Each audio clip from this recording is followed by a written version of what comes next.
மழைக்கு நல்லா சூடாக ஒரு டீயும் நல்லா மொறுன்னு ஆனியன் எக் பக்கோடா எப்படி செய்யணும் பார்க்கலாம் வாங்க. அதுக்கு ஒரு பெரிய சைஸ் பெரிய வெங்காயத்தை நல்லா நீல வாக்கில் மெல்லிசாக கட் பண்ணி எடுத்துக்குங்க. ஒரு கேரட், ஒரு உருளைக்கிழங்கு நல்லா நீல வாக்கில் எந்த அளவுக்கு மெல்லிசாக கட் பண்ண முடியுமோ அந்த அளவுக்கு மெல்லிசாக கட் பண்ணி எடுத்துக்குங்க.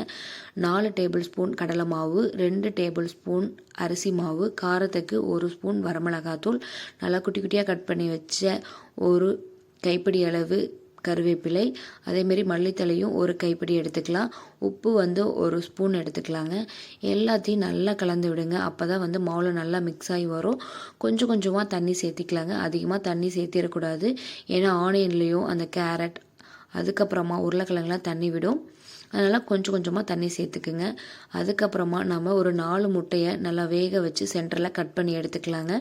கொஞ்சமாக கையில் நடுவில் மாவு வச்சுட்டு அப்புறம் சென்டரில் எக் வச்சுட்டு மறுபடியும் ஃபுல்லாக க்ளோஸ் பண்ணுற அளவுக்கு மேலேயும் வச்சு கொஞ்சம் கூட எக்கு தெரியாத அளவுக்கு நல்லா க்ளோஸ் பண்ணிக்கோங்க.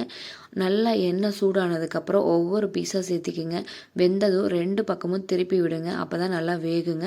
நல்லா கோல்டன் கலராக வர்றப்ப எடுத்துடலாங்க. நீங்களும் உங்கள் வீட்டில் இந்த மழை சீசனுக்கு செஞ்சு பார்த்துட்டு எப்படி இருக்குன்னு சொல்லுங்கள்.